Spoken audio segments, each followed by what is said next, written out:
Bang, welcome back to the #1 podcast in the world. Thank you guys for smashing the subscribe button. It goes a long way in helping the channel grow and expand. It takes 2 seconds of your time, so if you haven't done it already, please smash the subscribe button. I'm joined here today with two health and fitness entrepreneurs that are taking over the Australian market right now. So if you're looking for benefits, whether you're a bodybuilder, a power lifter, whether you're an MMA fighter, whether you just want to get to the next level in your health and fitness journey, Jimmy Sadek and Adam Van Spanje are the men for you. You'll never walk again 4 years Made ago. a guy walk? Yeah. How long had he been in the wheelchair? 4 years? Cronulla Sharks players, Penrith Panthers players, Essendon Football Club. That's what they came out in the media, said it was the darkest day in sport. IFBB junior title when I was 22. I actually have a lot of calf issues. Oh, fuck. How many times the waiter or the waitress will say, I think you've ordered enough? Right. Less sets and the results will double. Half the This weight. sounds like an infomercial. Yeah, so I half know the that. Look at those things. What is that? So how did this relationship come to be? How did you guys get to know each other? Oh God, we've known each other for, geez, now. Well, 20. Yeah, easy. 20 Yeah. years. Yeah, nearly 20 years now. Going on, met obviously in the bodybuilding scene. So I met you through Ivan. That's right. He was probably the biggest, or I believe was probably the best bodybuilder, pro bodybuilder in Australia. I was training with Ivan at City Gym with another friend of ours, Andre, and I did a few years training with him and found out that Jimmy was his cousin. And then I got introduced to Jimmy, and Ivan's a top bloke, the whole family, and Jimmy and I have known each other now pushing 20 years now, if not So more. you guys were already in kind of the bodybuilding circuit when you first met? Like, Yeah. Yeah, definitely. You yeah. both had been competing for quite some time, like what, 2002? Oh look, I haven't done as many comps. My stint. I mean, I've been married now for nearly 9 years, so I haven't done a comp for nearly 10, pushing 11 years. Wow. So You're in phenomenal shape for someone who doesn't. oh look, It doesn't compete. the gym's my second home, if not my first home. So for me, I've never left the gym, but getting on stage was something that I put on I knew. It takes, after a while, you sort of start to get to know whether you're going to make it or not whether you're going to be something big or something not. And I knew it was never going to be that for me. I enjoyed it. The businesses I had at the time benefited from me getting on stage and, What kind of businesses were you running? So the first business I had when it came down to, I guess, maybe put me in the limelight, especially after it made the news, was the peptide business. So I had a rejuvenation clinic in Bondi Junction with myself, Steve Dank, which is pretty much a household name now in the industry, a former business partner of mine, and my father. So the four of us opened up a rejuvenation clinic in Bondi Junction in Spring Street. It was called MRC, and we sold peptides. This is we pretty much started the business in pretty much July 2008. Mm-hmm. The business was phenomenal. It was amazing. Probably one. So for people who are unaware, because a lot of the guys that listen to this show aren't necessarily in the bodybuilding circuit. I'm sure there is a niche of it, but I'm not sure if they'd be familiar with the term peptides. Like, what is it? What do they do? How are you guys using So peptides, I guess, in the body or the health and fitness community are like hormone replacement. So they're amino acids in a sense. So, a protein or amino acids is 100 amino acid chains or longer. A peptide is less. So it's basically 100 amino acid chains or less. So, there are all different types of peptides for skin, rejuvenation, hair rejuvenation. So it's almost like a beauty product in a way? In a sense, yes, but there's ones for erectile dysfunction, lean muscle tissue growth. Oh, wow. Growth hormone, replacements as well. So there's a huge variety. So we opened up a business which was based around obviously the health and fitness industry, bodybuilding. We had a guy named Steve Dank, who was our sports scientist, which a lot of people know about now. And we ran a business for nearly 2.5, 3 years where we sold peptides from the shop and online. Up until the February the 10th, 2010. We had it all. What happened on February 10th, 2010? It was like the darkest day in sport. Basically, that's what they came out in the media, said it was the darkest day in sport. There was this The big darkest day in sport. We've had some dark days in sport, I might it was say. the biggest controversial thing with Steve working for Essendon Football Club.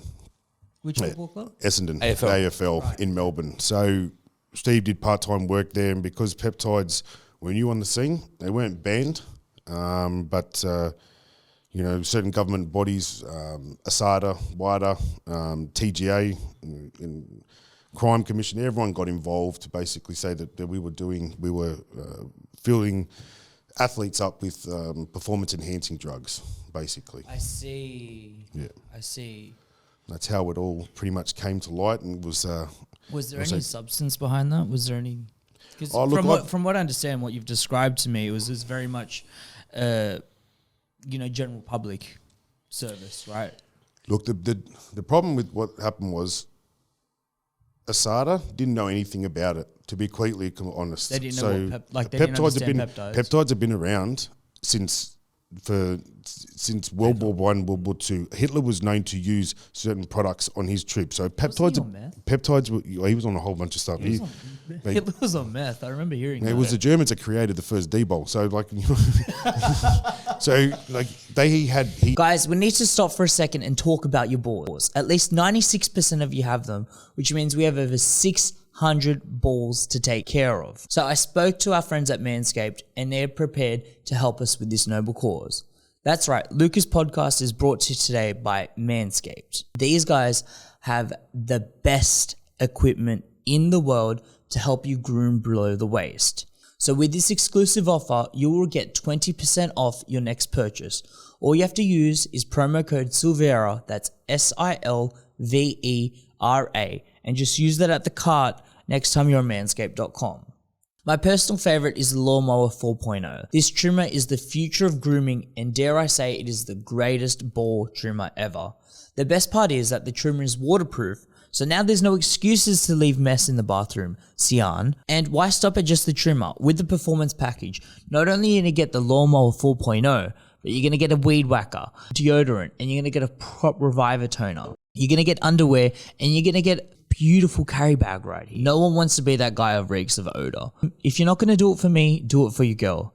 Ladies, if you need to send your man a message, send him a package of Manscaped. Right now, you can get 20% off your next purchase with promo code Silvera. That's SILVERA at manscaped.com. And you'll get free worldwide shipping. That's right, you'll get 20% off your next purchase at manscaped.com if you just use promo code Silvera, SILVERA, and that includes free worldwide shipping. They're a supporter of the show, so let's go send them some love, and I will leave a link in the description for you guys to check them out. Thank you, and back to the show. He was using it back then. Unfortunately, in Australia, I think we're just sometimes a little bit relaxed and a little bit behind on what's out there, but in a sense, ASADA didn't know about it. Right. When it all came out, most of these products, or if not all of them, 90% are done via injection. So the fact that you had to inject it or needle, and it was just gave the performance enhancing idea that it was a steroid. Yeah, exactly right. So with that, we closed the business on that day. And so in reality, right, like in theory, an AFL player could be using peptides to make themselves look younger with their skin and not necessarily have any flow-on effects that would improve their performance on an AFL pitch, right? But if they tested positive for peptides, then they would just kind of deem it as a performance. But there was no test. Am I right in summarizing that? But there's no test. Jimmy's right. There was no test. There's no test for a peptide. There's no test to bring out, if you inject, say, GHRP6, they'll give you a classic one, or CJC1295. Yep. There's a lot of classic ones that are out there. You can't test for it. No one knew about it. It was only because they just linked one to the other. So that's why when all this investigation went on, so to speak, which went on for a long time, nearly quite a few years, they never drug tested the athletes because you couldn't find it. It was all about trying to get them to admit wrong. There was no test for it. It was, you know what I'm saying? So there was no drug test to go, you're on GHRP6, we'll do a blood test and it's going to come up. So, and that's the thing with the peptide. You can't test for that. It was all about, they went through all our books and everything to see whether we'd sold to certain athletes, or the Cronulla Sharks players, Penrith Panthers players, Essendon Football Club players. And this was completely baseless. It was based on the fact that Steve Dank was the sports coach for Essendon, and on an ASIC search, he is 25% owner of a peptide business in Sydney. Yeah, demanding to be. That's fucked. Yeah, pretty much. I went from having a business that was completely next level. It was like we didn't break any laws. It wasn't banned. There was nothing wrong with what we were doing, and yeah, pretty much closed it overnight, even until the so-called investigation was finished or complete. So yeah. So while this is going on, Jimmy, what are you doing? What year was that? 2008. That came crashing down on the 10th of February 2010. Was that 14 years ago? Yeah, pretty much 13 years ago. Yeah, I would have been still competing then. Yeah. 14, 13. No. 2010, 2011? No, I wouldn't have been competing then. I would have just been working and training. I still would have been a school teacher. But Jimmy had You would be the scariest fucking school teacher of my life. Oh my God, what did you teach? PA. But once you're in, you can teach anything. So I was teaching maths, special education. Oh my God, could you imagine this guy being your maths teacher? Far out. I'm sure you're the sweetest guy ever. I've got no. No. I'm firm but fair. And that was the whole motto. But look, wait, who didn't do their homework? You can ask that question at the end of this podcast. Yeah, no, what? So 14 years ago, I would have been, 24? I would have just started pretty much teaching. I went to college, finished. High school or junior school? High school, yeah. So I finished teaching. I started teaching when I was probably like 24. Yeah. So I graduated in 22, took 2 years off, and then stopped competing. Did you ever get Jimmy had an influence online, social media, before he even got on stage? Like he didn't. So my first comp was when I was 16.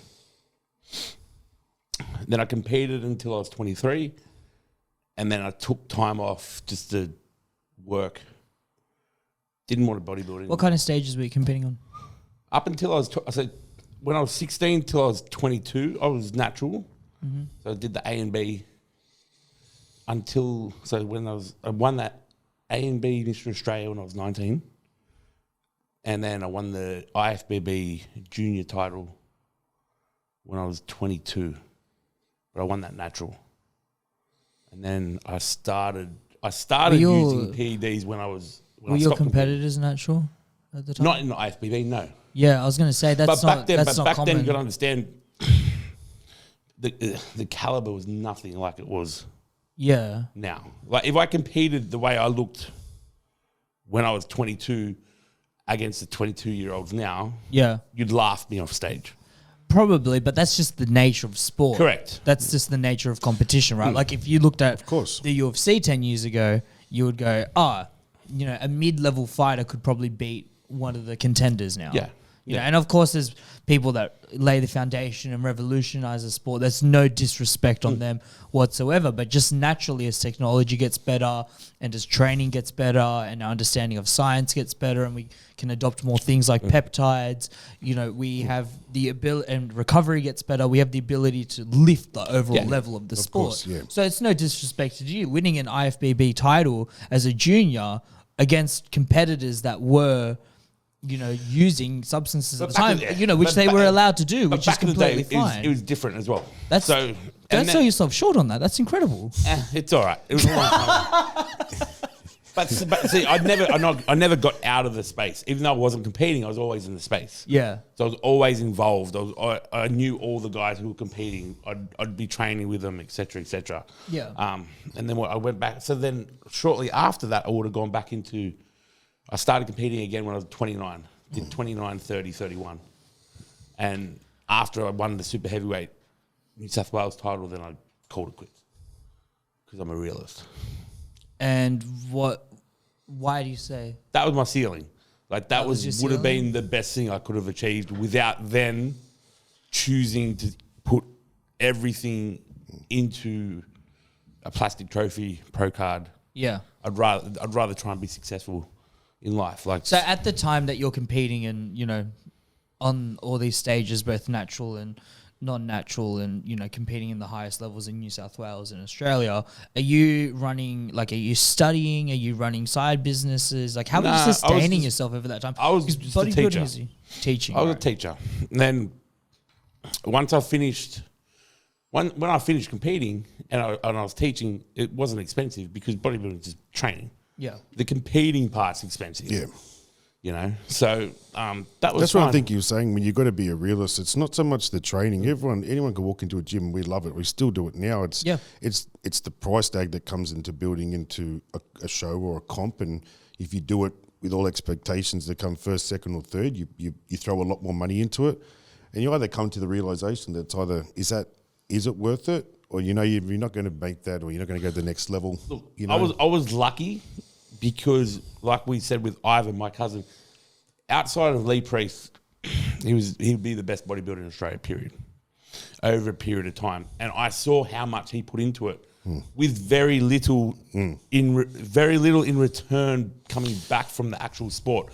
Like his personal training business was successful, his endorsements were successful, But competing itself from wasn't what actually. he got back from competing, it was like you're just throwing money down the Why toilet. do you think that is?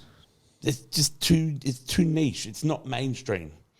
I think, I love this country, but it's very different. Population and all that sponsorships, it's very different to overseas, whether it be Europe or we're in the States. It's completely different. You can even use AFL, NRL as a massive example. The top player is making $1 million a year for our national sport. Yeah, the person who wouldn't see a game in the NFL is making 10. Like, do you know what about the AFL kicker? He gets on the field 6 times. I think he gets nearly $2 million a kick. That's right. Yeah. So, you know, so there's like there's levels to And then everything. you start seeing European football wages. Then we go. Yeah. Then we're gonna go. Yeah. There, like everyone talks about boxing paydays and boxing and MMA paydays, right? Like that's Floyd Mayweather made $100 million on one fight. I'm like, Cristiano Ronaldo made that. Don't get me wrong. It's good to pursue a passion. Yeah. And if you there's very few people who can pursue it to that high level, Of course. to get paid. Which is why they get paid what they get paid. Yeah, but at the same time, you have to actually sit back and go, the juice ain't going to be worth the squeeze. Mm-hmm. You know? But I think as well, and this might just be my naivety in the world of bodybuilding, right? Because it's not my primary focus, but I'm very fascinated by what you guys do. And so from what I perceive anyways, it seems to be that the ones that do make it to that 1% and the ones that do make it onto those Olympia stages are the ones that are like, okay, what's next? What's the next thing I can commit to this? How much more do I need to give in order to get there? Mm-hmm. Whereas being realistic won't ever get you onto that stage. Is that a fair assessment? Yeah, but as well, you can have two complete different people and they do the exact same thing and they're going to look totally different. Yeah, so some people just might not have it, So, and then there's others who can literally take the ball and run with it and just do really well. Yeah, there's always going to be natural athletes. There's always going to be genetics. And those people should pursue. Yeah. But where the majority of the people in the country, if they love the industry, they love the sport, they use that sport to monetize their income, monetize their profession. So I'm good at this, so therefore I might go be a trainer. I might be an online coach. You like Adam with the Peptide, the company, that's his business, but he'll show how he trains as a 40-year-old bloke because of that. So he's because we still have the business now. Yeah, so you got to use those branches in your favor. You can't just go, I'm going to play sport, sit in my room, or I'm going to bodybuild, sit in my room and make money. It doesn't work like that. It's very unrealistic. It's extremely unrealistic to expect that. Unless you've got like a network or a community of people that are willing to fund you and willing to sustain you, which is a very hard thing to do. But they will do that. But you've got to be a unicorn. Yeah. You've got to be one of those people that can make that high level. You can hustle as well, man. You can listen. There are enough companies out there where you could go and find 5, 6, 7, 8 sponsors to get you through the next competition. I don't know how much. But you can. How much are you guys blowing on these competitions? But you can compete. How much? You can do that. You can say, "I'm going to get a sponsor for this show." Yeah. Mad. Then you don't go well. Yeah, no, fair. Do you know what I mean? So it's not a long-term Did you just ask how much you could spend on a comp? Yeah. You answer that. How long is a piece of string? So you realistically, you could... Okay, my last show, not including like I was using peptides and everything. All my comps were in the IFBB. I didn't do any natural ones. And coming out to it, even the cost I was using obviously through the business and was promoting the business at the same time, which actually made money for the company. But you could drop to like 20, 30 grand. I think that's including food. Like I'm talking about everything involved in it, like when it comes to time, everything you give up, like it's a brute. The food costs, but you've got to. The food you got to eat, and if you're an athlete in another sport, you still got to eat. Yeah. Okay? But with bodybuilding, your 24 hours a day revolves around the way you look and how you're going to look in 4 months, right? You got food. If you average it out, like some guys could do say $600-700, right, on food, depending on the type of food they want for that week. If they were specialising it, whether it be fish or I don't know, whatever it may be, and you do a prep for 16 weeks. I mean, that's only like 14 and a half grand just on food alone. Just take that for alone. That's on a 16-week prep. Just on food, you're looking nearly 14 and a half, 15 grand. And it might be more, might be less on some people, depending on their circumstances, but that's an average. Like, I know, I definitely did. Yeah, and that's only food. Yeah, that's only food. Only food. Then you're talking supplements. Yeah. You're talking gear. And that's if you don't have a sponsor, like supplements. If you're walking into an ASN or whoever it may be and you're going, I need to buy tub after tub. Yeah, but there'll be only 10, like, fuck. How many people would be able to buy, like, get free supplements? That's right. That's what I'm saying. So there's that added cost. Like at a competition, how many people are, like, just in one division? Let's say the super heavies. How many people would be competing? Just what, at a national show? You'd Yeah, say, at a national show. 10 to 12. Yeah. 10 to 12 people, right? So yeah, that does kind of make sense. You need 12. So there's 10 to 12. Let's say at the super heavies, what at you a need. national one. Say the national So show. each state have had their own, their own state one. Super heavies. So you would need 12 different supplement companies to sponsor 12 different athletes, then 12 different gyms. You could run it out thin. Like, it depends how big the community is as well. Right? But don't get me wrong. Like, the sport, the sport has also, like, successful people who love competing as well. Yeah. They might build themselves up, build their company up, and be making a killing, and then they can turn around and now step away from that a little bit and do a prep. Yeah. Money's not an issue, or there'll be guys on the come up who are scraping every dollar. Yeah. That's pros, that's amateurs. It's expensive, but as well, expensive is relative. I do have to admit as well, though, right? Like, there is something to romanticize about the grit of someone that comes from the bottom and makes it onto this stage. Like, we all love an underdog story, right? Yeah. Do you know what I mean? Like, I think you do need a bit of struggle in your journey, and I think you need a bit of adversity that you have to get through in order to be really celebrated as a champion. Yeah, but... I'm not discrediting the struggle that people go through. I've done 2 preps. Yeah. One that I was broke and I was trying to save every dollar I was budgeting, etc. The other one, I went and prepped in Thailand for 12 weeks, just unlimited. Yeah, that's a smart play. I look better on the 12-week one. Yeah. It was still a struggle. It still had to train hard, etc. Yeah. But that one I look better. Of course you're going to get the better results the more tech that you guys are getting, but I think as well, you need to develop that resilience. You need to develop that character and that desire to want to succeed. Listen, if podcasting was easy and if podcasting was, anyone could just do it and set up a studio like that and find guests like that, what I do now isn't rewarding, because the fact that it is hard and that I do have to work for it, and I enjoy the process and I love talking to people like you, makes it worthwhile for me. It makes it worth going through the crap that you have to go through. And I imagine it's very similar for bodybuilding as well, right? It is, but we'll play devil's advocate. Okay, yeah. If you had the choice to go, all right, I've got to build up from scratch like you're doing, start in your garage, blah, blah, blah, or someone goes, here's 100K, go start. Oh, yeah, of course. You're taking that action every time. So the grit and the build If up. anyone out there want to throw me some money, like, I'm not going to say no to that. Of course not. 100%. Yeah. But in saying that, you could take that 100K and blow it and be rubbish, which a lot of people who have handouts do. Yeah. Or you could be on the other side, take it and just blow up. Yeah. So you've still got to put the same effort in, regardless of your situation. So kind of a group question here then, a bit of a think tank piece. What do you think like are the key characteristics to become successful in bodybuilding, to end up on that Olympia stage? Because you guys have been in the industry forever, clearly. You're both experts and you both know what you're doing. Are we throwing genetics out the window? No, we'll include genetics. Well, it has to be genetics. But it's not just genetics. It is. There's people with fantastic genetics. No, you that just don't said the make Olympia it. stage.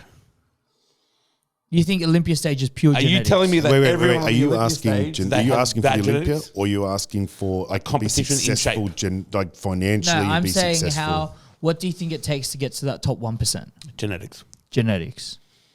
If you're talking 1%, if you re-ask your question and say, what does it take to get on stage in shape and look the best you can possibly look? That's a whole nother argument. That's a whole nother set of dot points.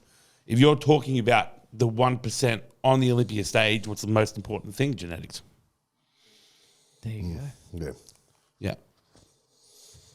Because I'll tell you, genetically, they're the most genetic gifted person still, I reckon, you look about, even when he's on or off or whatever, is still Ivan Sadek. If you ever got to We meet... showed a screen so we could pull Yeah, it I know. up, Meet the guy, or if you ever saw him, went on social media and you saw in his heyday, I mean, even now, I mean, the guy's older than me. He's like 46, 47. And just wandering around, I mean, there's not many people that are just at that sort of age wandering around 31, 32, 33-inch quads. Like, he's a freak. He's a machine of a man. And the best thing about Ivan, I know we're sort of promoting him here a bit, but he's you'll never meet a guy more humble in Australia. It as a pro. Yeah. Most humble bloke you ever meet in your He's life. my cousin. Makes me look like an asshole. Ivan, if you're watching, I do agree. This has become an Ivan fan page. Yeah, I know. But yeah, so but if you're trying to like relate it to people, I guess now from when they were back then. But he's Okay, so if let's say I'm starting from scratch, then I have a good set of genetics behind me. What specific genetics are we looking for then? Is it the height? Is it ability to put on specific muscle? Is it just symmetry? Like, what are we looking for with genetics then? it's a combination. Yeah, But you it have is. to. Your body has to be able to respond. Yeah. But then there's guys who. It's not like in fighting where generally the harder you work, the better you'll become, right? It comes into like how when you take have you found the right way to train for you? Yeah, you might have to train your upper body different to your lower body training, right? How does your body uptake gear? You know what I mean? There might be some people that use a little bit and break out with side effects. Their body just doesn't Yeah, like I've seen those TikToks, of, like particularly with skin. Like people develop like really heavy pimples, right? Is your body able to remove the toxicity? Like how does it uptake basically? And that'll just depend person to person. Person to person. Right. You might take a little bit and you'll blow up. Where I know guys who have taken bottles at a time and they're smaller than old mate. No. No, seriously. So, probably big for your age Tiny, group, but bro. maybe. no, but like, You know what? He full came today with the tight shirt as well. no, just to I fill didn't up. say he's small. I'm just, it's all relative. I'm comparing, Poor guy. but like, He's my brother. It's fine. I didn't want to say you because I didn't want to put it on the host. Right? No, but like, okay, so it's there's so touch on many that. So variables. it's in touching on that, like in terms of we're talking about the PED side of things right now, and rather than food and everything like that. But so I still have the clinic with my father. ICB. We still have a clinic. It's changed names, but it's also blood work. Like guys. I'm promoting this a little bit, but to know what's going to work for you. I don't like if Jimmy Hamilton goes, I'm taking A, B, and C. And he blew up on it. Doesn't necessarily mean A, B, and C is going to work on me. Yeah. Completely different genetics, different everything internally. So, is there a general base? Is there a baseline of like, okay, you definitely need to get on test, you definitely need to get on trend, you definitely need to get on, name the substance? Like, is there? No, the test is the base block or the founding block for a male body. Right. There is, but it's all. You can go, okay, we're going to start with this, and you wait. It's all wait and see. The whole game is trial and error. Yeah. you know, and that's where the coaching and that has become so But popular. wouldn't you say that's somewhat dangerous then? For Fuck yeah, it is. But that's why It's no different to a Friday night. You ring up some guy going like, as a I want somebody to go out with, and you're just taking a random pick off some bloke. You know what I mean? It's no different because really, we're not allowed to have clinics like the ICB. We haven't had like the amount of work that they've put into where they are now is years in the making. So do you think then if we legalized, where do steroids sit in the categories? Like, Is it A or 1? A. Right. So it's up there with cocaine, heroin. Yeah. Crack. You can be charged for the same. It's the same. Yeah. So if you import growth hormone, if you import any of them, you might as well have been add a little bit of coke to the list because you're going to get cooked the same way. So in that case, do you think the best play for that is to become like decriminalized? We legalize it, have it controlled so that you know exactly what you're getting. You're getting companies like, not that there still are examples, but you're getting companies like Pfizer to get on board and produce these steroids, so you know it's done very clinically and safely. But they already do that. It comes to I always use this sort of terminology, and it might sound a bit strange, but for instance, like men, we rely on testosterone. Yeah, right? That's what the base block for the male body. So a lot of suicide, depression, anxiety is based around that on men. As the older you get, you do start diminishing a bit.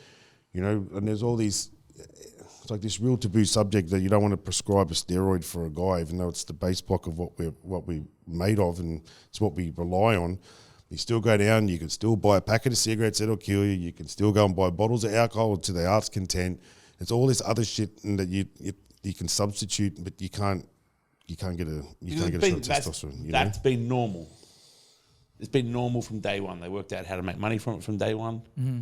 If roles were reversed, and they worked out, we can make money off this straight away, it'd be no stress. It'd be fine. Well, that's one of the real issues I think we're seeing with the mainstream adoption of marijuana in culture, right? Is that cigarette companies haven't been able to monopolize it yet. Mm-hmm. Cigarette companies haven't been able to control it yet, so they don't want it to be able to. They don't want another Marlboro coming up and only selling weed cigarettes because 10 years down the track they're going to sell way more of those as opposed to Marlboro Reds. I think what you said is right. It's control. It's control. Yeah. Everything comes with a tax, and unless you can make money off it, But then, if it's controlled and it's well studied, and there's double-blind placebos, and it's regulated the way we're used to substances being regulated, do you think there's going to be a flow and effect of healthier bodybuilders and people that are going to have less side effects? I don't even know whether it's just bodybuilders. I mean, just general population. When you're talking bodybuilders, there's always going to be the mentality, and it's a common mentality, more is better. Yeah, of course. Right? But in terms of like Gen Pop, just the normal person walking around the street, they're the ones who are going to benefit more from it. Right. As in, because then you're not really having to deal with side effects. They're getting blood work done. They're getting prescriptions from the doctor. They're getting told how much to use. My father's 72 years old, and he still runs a martial arts studio. He still does pad work. He fights. He trains every day. My father is a pretty fit, healthy bloke. Looks pretty solid. Definitely compared to some of the other 72-year-old guys that I know, or even 60 up plus. I think if they had done what my father was doing and had access and done your bloods and did everything internally to keep up.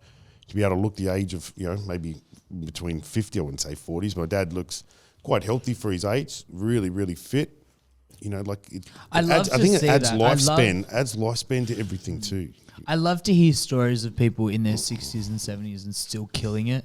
Like, it gives me hope, because one of the things of being 23 years old is you look at those ages and you're like, damn, I just don't want to be frail. I don't want to be in pain all the time. I don't want bad joints. Like, for someone like me, and this is horrible to say out loud, but I'd much rather go out younger and feel healthier in my body as opposed to get old and frail and weak. But it's different, bro. I thought the same when I was 20. Sorry, just bring that a bit closer. I thought the same when I was 20.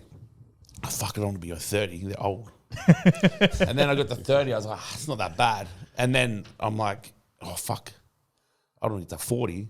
And now I'm almost 40. I'm like, I kind of feel the same as I did when I was 30. Yeah, but you're not a fair comparison, man. Look at you. You barely fit in the doorway when we got here. Like, of course you're gonna feel exceptional. Like, you look. Firstly, can I just say? I should feel worse. Can I firstly just say, for your age, you look absolutely exceptional. Like it's. I'll take it. I would. I'll take Like it. you look healthful and energized, and you look like you're ready to go and do stuff, and you're just pumping with energy, which is what you love to see. Most 40-year-olds I know aren't like that. Yeah. Yeah, true. And I think that's a flow and effect of, of course the steroids are going to play into it, and of course, But you know, the difference is, like, peptides are even gonna like play if I into didn't it. even work in the gym, or if he didn't work in the gym, I know once we did a 9-to-5 job, we would go to the gym and train. So you Exactly. got that, It's just that desire. You go, It's- or you go to happy hour in the pub, yeah. or you go to the gym. And It's train. that desire to stay fit, and it's that desire to stay healthy I think- that flows on into your 60s and 70s and It's allows more you when to do you that. realize how good you possibly can feel, Yeah. then you don't want to like go back. Mm. So there's always ways to continually feel better. Because the two of you definitely take the way you look and the way you feel to an extreme, right? Like you're aware that the common 40-year-old walking around the street doesn't look like the two of you. Are you subjected to criticism? Do people kind of come up to you and dismissive of you, or? No, I don't. Not so much recently. When I was younger, it was more. Really? Yeah, but I think it's a little bit more. I think I've taken ourselves out of certain circumstances or situations where you get that type of, like, look, if I have lost a bit more weight, I'm sitting at about 108 now. I was at about 125, which is probably like the more solid I've ever been. Was it fit, healthy shape? No, I was trying So to you're get at into more. 108 now? Yeah. Jimmy, how much do you weigh right now? 120-ish. 120. But in February, I was 132. Yeah, I've come it was down big. as well. Yeah. So that was on purpose. Of course, you walk through a shopping mall, you go through, like if I go with my missus and go to the shops, yeah, people will turn and stare. More guys will come up and might shake your hand and go, you look great, whatever. But I don't think it's not like what it used to be. I don't think I've ever copped as much, I don't think I copped criticism. Not even online? Oh, Something, Can I just say think there are it's very- wankers it's- everywhere yeah, online, but you know it's what I mean? more. Like, there's been a couple times where people might like utter steroids or whatever. yeah, as their a comment, you a know, little nibble.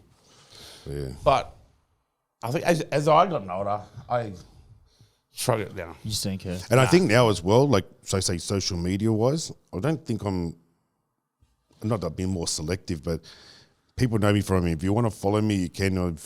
If you know what I'm about or the business Yeah. that I have, I think that's why people follow me or they contact absolutely. me. So I don't really get as much haters online, and I kind of don't really put up with this shit either. So Yeah. at all.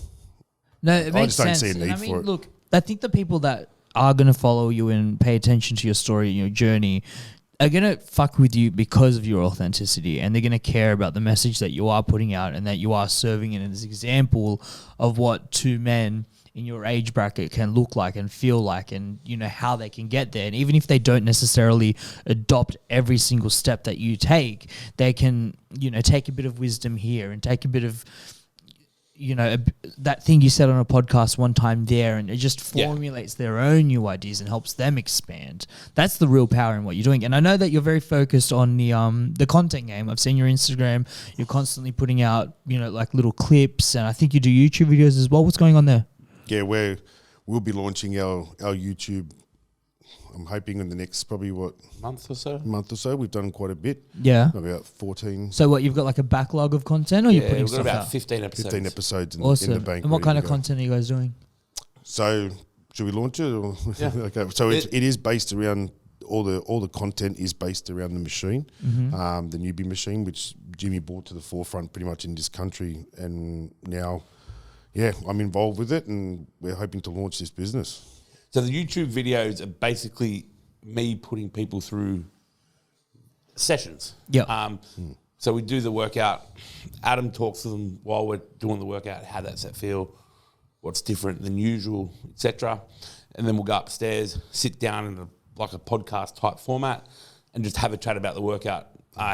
Introduce the person, what they do, how they feel with the session. I'll explain what we did, why we did it, and then basically wrap that up and put that as a base, like a 15-minute episode. That's awesome. So that'll be more. It's more to educate people or show people how you can use that machine in all different aspects. So yeah. we've got a pro boxer, powerlifter, a fighter, general pop, a figure girl. We've got guys competing. So covering all bases and how this machine can work across every aspect of health and fitness, or even in rehab, which is what it is designed for originally. Yeah, that's what I was going to bring up. It's a neuromuscular electronic system, right? Is that right? Electrical stimulation. Yeah, so neuromuscular re-education tool. Re-education tool. And from doing a bit of like background research into what these machines actually do, and we're going to include a photo right there so you guys can see because it's on the floor right now. But from what I understand is it's used for a lot of people with, neuromuscular failings or illnesses or diseases like people with MS, people with drop foot. Are you guys familiar with drop foot? Well, it's actually funny you said Jimmy actually has someone like that. Yeah. Really? So because the machine's brand new in the country. Yeah. There's like we did the number. There's like 6 of them. When I brought it in, there was one other one. It's based around rehab, like you said. Then in America, they pushed it a little bit more towards the training, etc. That's where I became familiar with it and wanted to use it for. What industry what sport was pioneering it first? Who was the first one to go? They were bodybuilders. Bodybuilders? Yeah. They're always on the leading edge, man. Yeah. They've always got the best. They've got the best of the best, man. The best machines, right? The best peptides, the best steroids, the best weights. 100%. It's always the bodybuilders. But it makes sense because everything that ever is designed is to improve somebody's health. Yes. Yeah. So if you take an ailment that say you're below 100 and you want a drug or something to bring you back up to homeostasis, bring you back up to normal, feeling good. Yep. If you take it when you're feeling good, it's only going to go up. It's going to keep going up. Yeah. So that's what with the machine, it's like, okay, if it's fixing all these neuromuscular conditions, making better connections to the muscle, etc. What if we did that when we trained? Yeah. And then you do that when you're training, you go, fuck. So do you have drop foot or do you have symptoms of drop foot? Because I feel Are you saying that I have MS? No.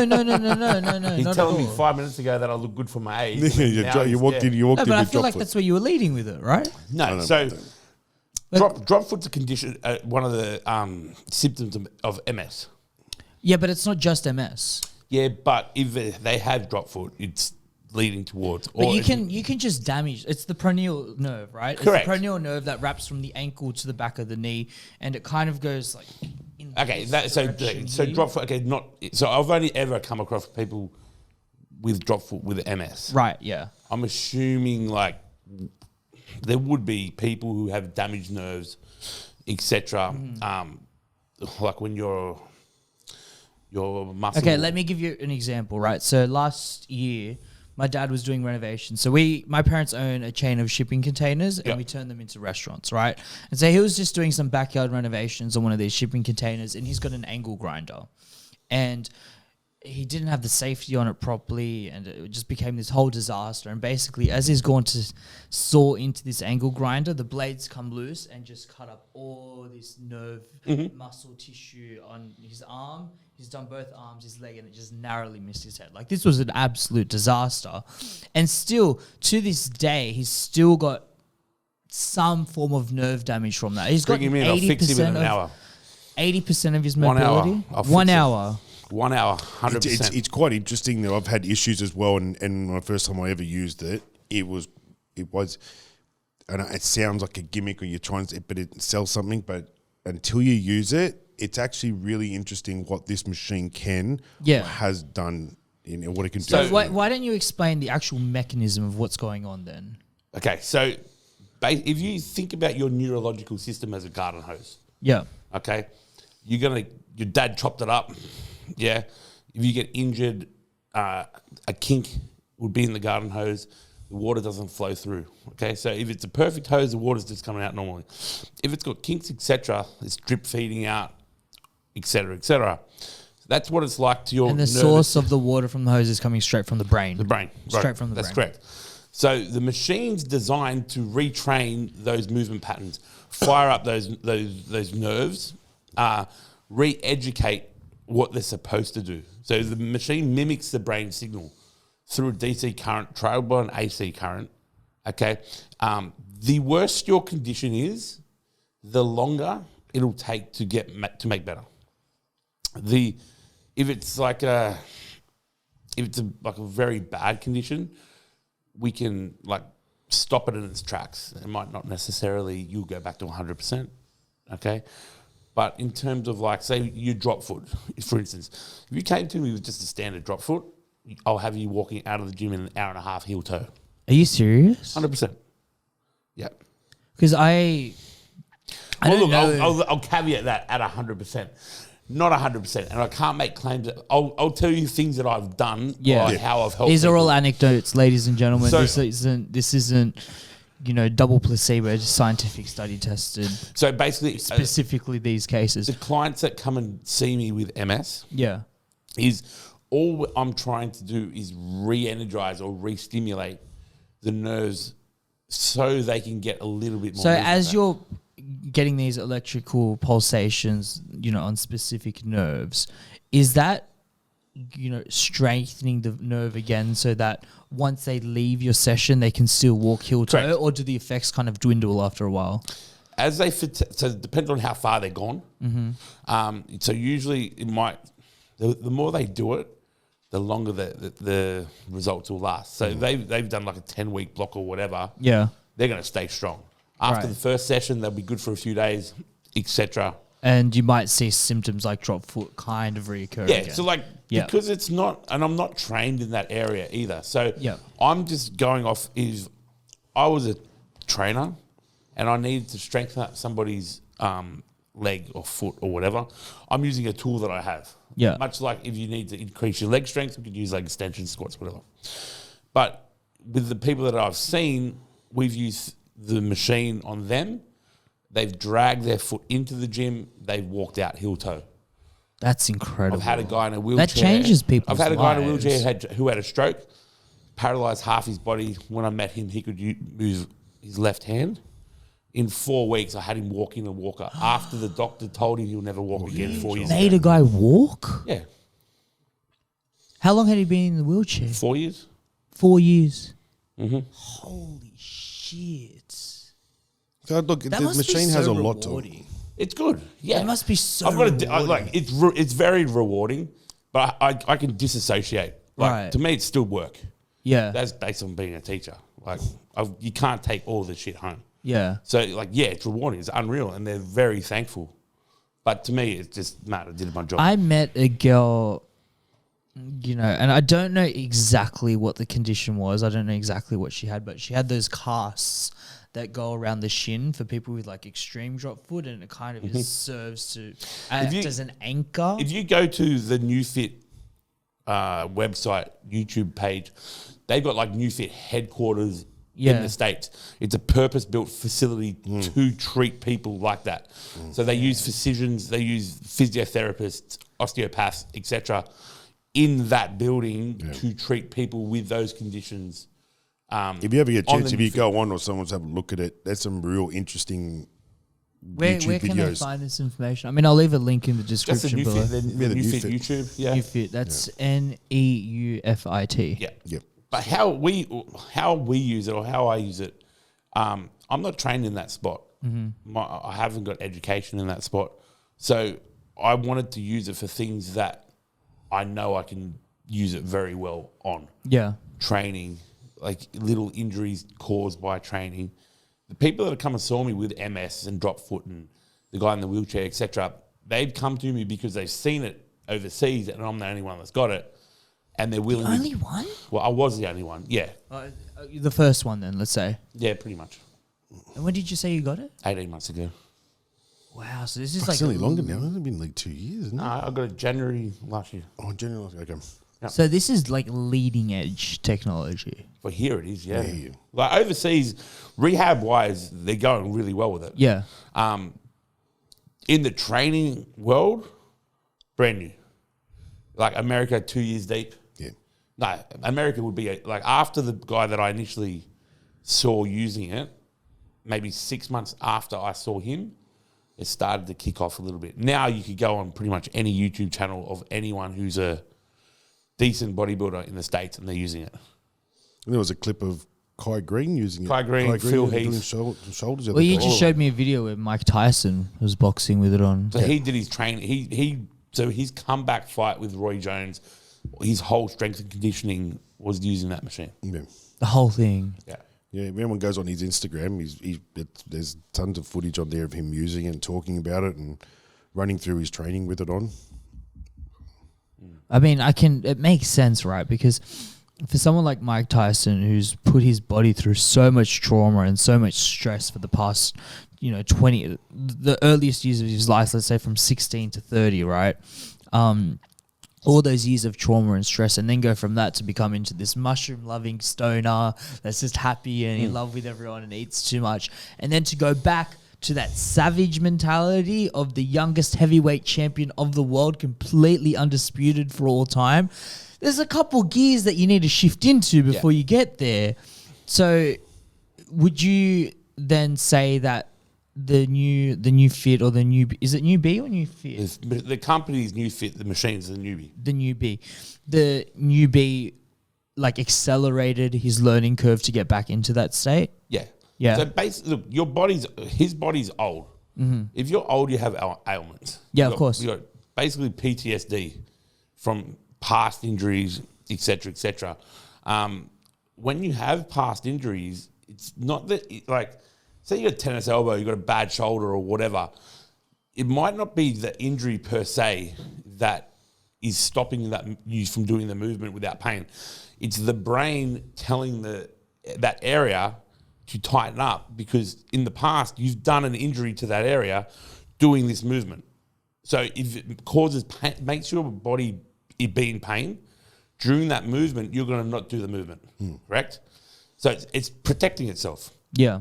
You put the machine on, it rewires that signal to the brain to say, hey, we're good here now. Don't worry about it. Retrains that movement pattern, pain gone. So you roll, yeah? You do MMA. Have you woken up the next day with a niggle? Yes. Okay, if you come and saw me the next day, the niggle will be gone. Wow. 15 minutes. Because you haven't done that bad of you haven't torn a muscle, broken a bone, whatever. All you've done is tweak something enough for your brain to say, okay, I'm going to make pain here so this area can rest. Because if you feel good, you'll keep using it. And then on the flip side, when it comes to training with it, like using it, say, if he was to strap me up and we went and did a leg session, the amount of muscle fiber that you're now using, like I'll have DOMs for 3-4 days. That's even being generous if you do a proper workout. Okay, so with the DOMs, whenever you use your muscles, you're only using, we'll say 3/4. DOMS is delayed onset muscle strain. Yes, soreness, strain, yeah. So whenever you're doing any exercise, you're using maybe 75 to 80% maximum of that muscle belly. Your body keeps a little bit in reserve for that flight or fight response that it might need. You know what I mean? From back in the day when you had to run away from tigers, bears, etc. With the machine, you put the machine on the muscle, it then sends a signal to the entire muscle belly. Okay? So therefore, when you're doing things like progressive overload, instead of when things get a little bit too heavy and your inefficient muscle, because you're only using 3/4 of it, can't hold that weight or take that load, other things will get involved. Your tendons, your joints, therefore causing strain, tennis elbow, things like that. If you're using the whole muscle belly, those things are gone. Your joint then stops being a load-bearing joint and is what it's supposed to be, which is just a hinge joint. Adam, have you used the machine? I bought 2. You bought 2. Jimmy, just paint the picture for me, right? Such a bodybuilder mindset. So you got 1, I got 2. No, I rate it. And we trained together. I've used it on myself. Yeah. So when Jimmy comes up to you with this machine and goes, hey, I've got this brand new toy, let's go play with it. Let's check it out. What's your immediate impression of it? Okay, so I'll go back. So when I used to watch him online, and he'd post up on social media that he was training clients on it. And I was always interested in it and had messaged a couple of times. COVID kicked in. A lot of shit happened over the last couple of years. And then a friend of ours bought a machine and he started training at a gym he was doing personal training at a gym that I train at, which is at World Gym Chullora. So his name's Andre. He bought a machine in. So I did a couple of sessions with him. And the funny thing is... Before that, Andre knew about the machine when I bought it. Yep. Then, throughout the whole COVID, he used the machine on himself. So he was the only person that I would let touch the machine and go off and use it on himself. And during COVID, I got to say, after I saw him, and I'd see him sporadically during COVID, because we were on lockdown, obviously, but his body changed. And I mean, it fucking changed. And I've known Andre for nearly 20 years too, when I first met Ivan. And after lockdown, just using the machine, and I looked there, his body completely changed. How so? Bigger muscle bellies. He was bigger, He's fuller, late 50s. leaner. I know, he's almost 50. He's almost 50, yeah. 50, yeah. But the muscle belly on him changed. His vascularity changed. He was eating more, dropping more weight. He was just his whole structure just changed. He looked great. He looked awesome. And that was, due to that. Yeah. So you So then he had it at World Gym Chullora. I did a couple of sessions with him. And then I messaged Jimmy and we were talking about it and how it felt. And I went into a couple of sessions with Jimmy and that was completely different, the way he trains, and obviously pushed me through the machine. So what kind of training were you guys doing? So obviously weightlifting, but like what are we looking at? I went to him first with a leg session, then I did a back session with him. And then we've done nearly every body part, but the first couple was legs and back. The way that they advertise to do the weightlifting in the States is use 25% of your load, 25 to 50% of the load that you usually use. Right. Less sets, and the results will double. Less weight, less sets, more results. That's right. So half the weight. Sounds like an infomercial. Yeah, so half the weight. So it's basically God, it does. half the weight, half the volume, double the results, pretty much. That's crazy. You can get away with doing that, and it's for people. So when I was like, okay, that's good, because people that have bashed their bodies for years can now start training and looking the way they want to do, such as like with Andre. Andre still uses it like that. That's the right ideal way to use that machine. With a lot of my clientele, I had to change the way I use the machine based on, one, the price point, and two, you know how when you finish a workout, you'd like to leave like you fucking worked out? Yeah.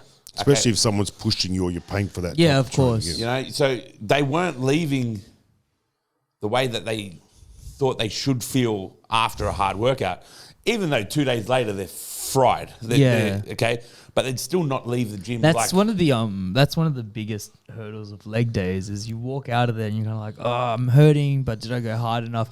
And then the next day you can't get out of bed because your legs are just jelly. You know, and like so, I'll use that as an example. Yeah.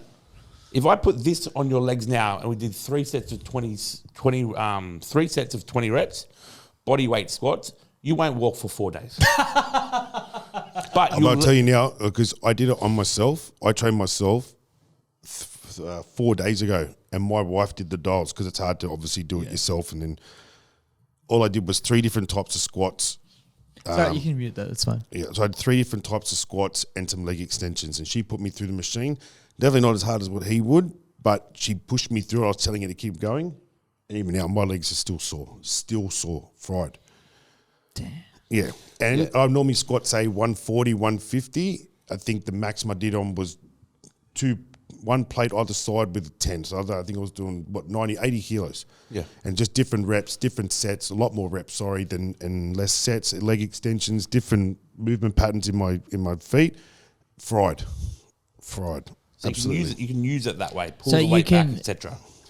So you're going to strain the muscle more with less risk of injury and less risk of, because, you know, when you're bench pressing 200 fucking kilos, like there's a high risk that you're going to, you know, fuck up your shoulder or mess up your elbow. So if you can get the same results with less weight, just with the assistance of this machine, then you've got much higher chance of success. Yeah. Not so.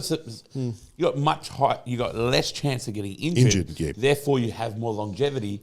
Therefore, you can continue doing. Are there any other benefits or applications of this? I mean, I know we spoke a little bit about Mike Tyson boxing, but if I'm a Muay Thai fighter and I need to throw 500 leg kicks, 100%. So, how many times have you hit a punching bag? Yeah. Yeah.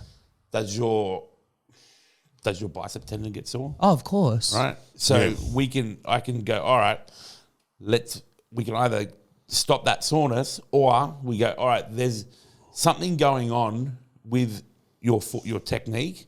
There's an inefficiency somewhere. Yeah. That's causing this to work too hard while you're punching, right? So you can do, there's a machine on there, there's a setting on there called muscle mapping, right? A mapping part. So what we do, we get an electrode, then we wrap the electrode with a sponge. I go over your body. We look for hot spots. Hot spots are like little kinks in your nervous system. Oh my God! Heaven forbid you ever put that thing on my back. Yeah, it'll pop off like the Christmas tree. Right? But then those hot spots, then I mark them. We put the pad on the hot spots. You then go back to the bag, and then you're training your whole movement, retraining your whole movement pattern, and it'll remove the inefficiency. So you can actually improve technique. Correct. That's fucking crazy. 100%. I do Muay Thai as well. Yeah.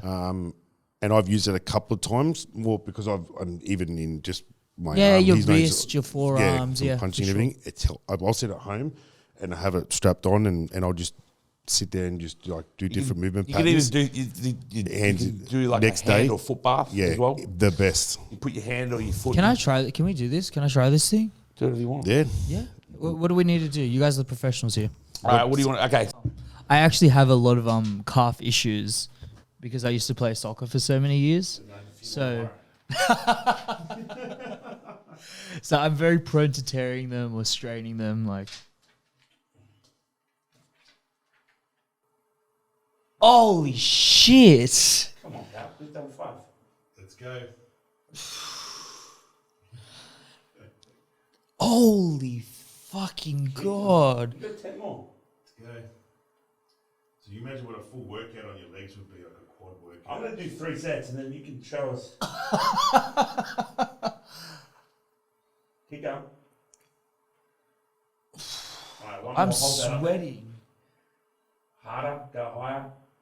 All right, have a breather. Whoa. That was genuinely like I had about 40 kilos on my shoulders. That was nuts. Different, eh? Very different. And that was just body weight. It's your body weight. So you can play with how hard your muscle contracts based on what I do with this frequency. Yeah. All right. So that 55, that's my baseline hypertrophy frequency. That's what. Oh, fuck. Holy shit. Do 20, do 20. 20? Yeah, go. I'll turn it down a bit. There you go. Oh my fucking God. Contracting or what?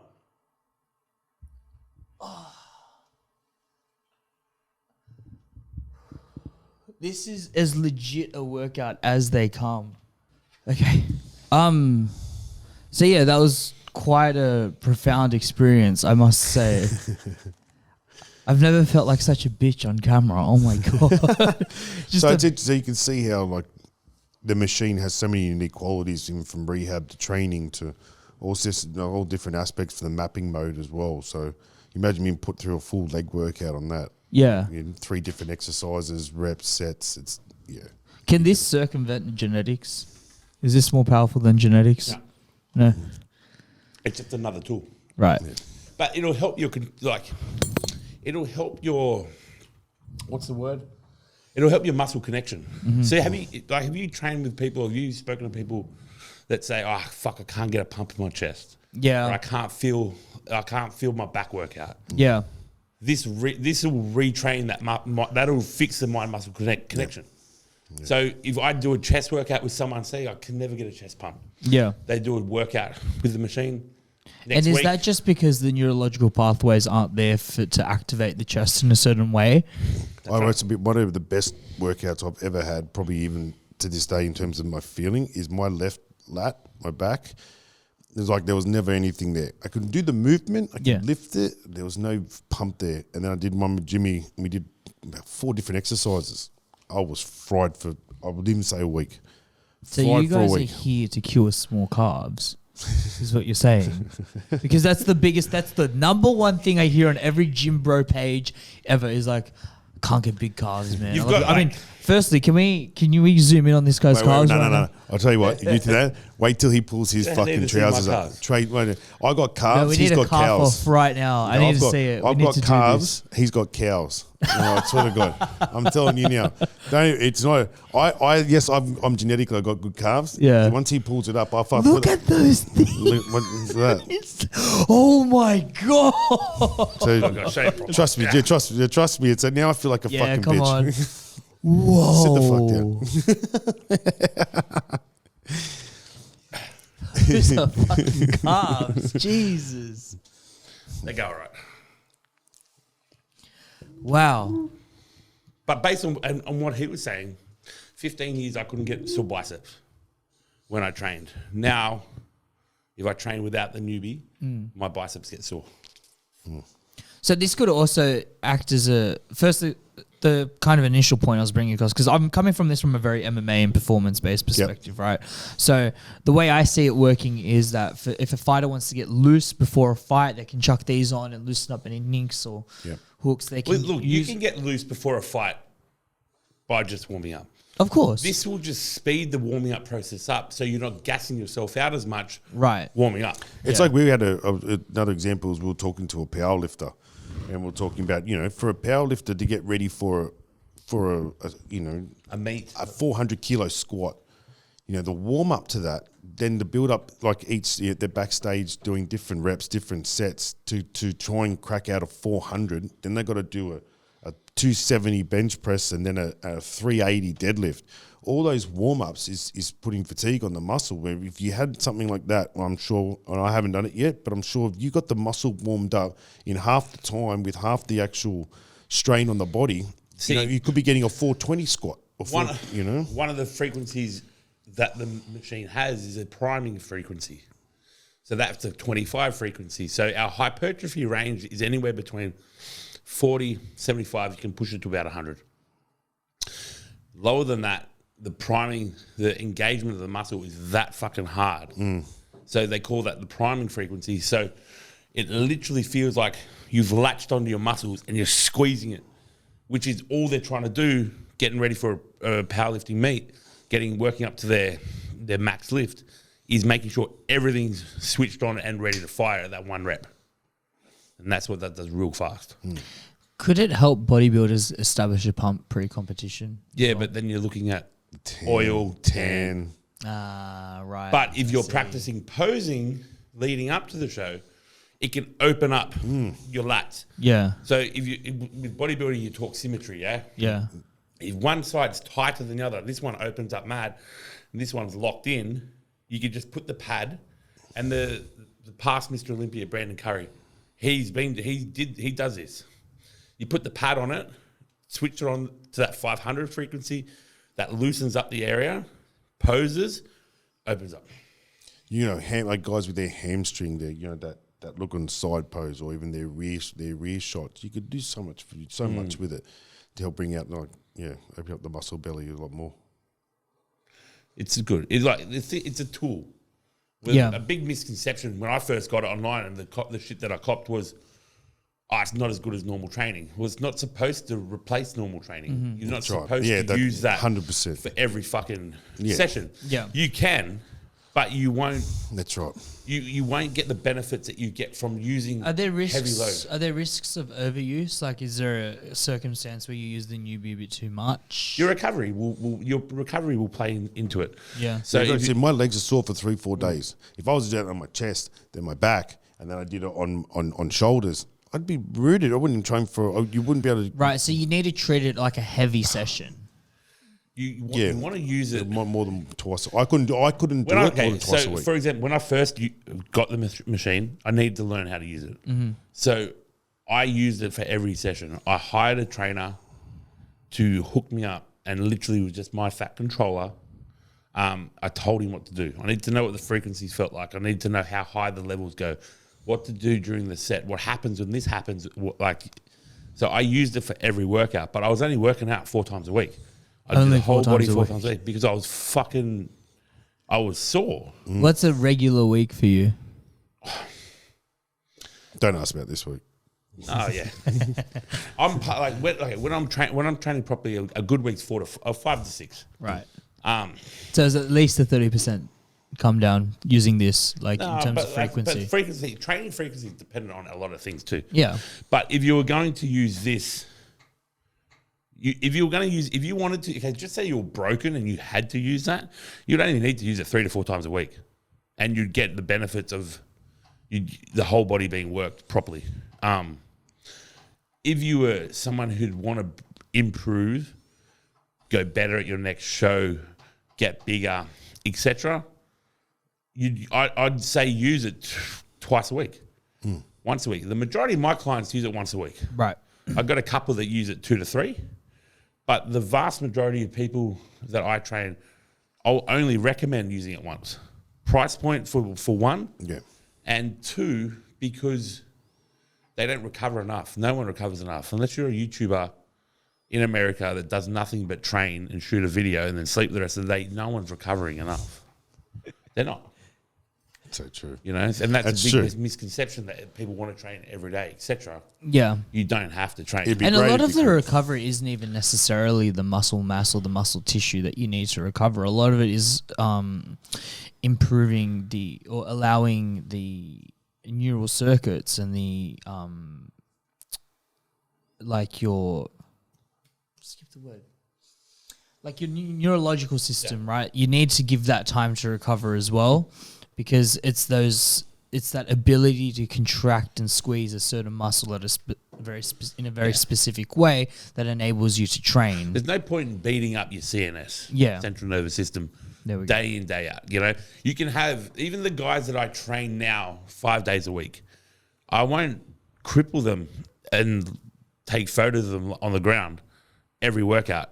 It's detrimental. You'll go backwards.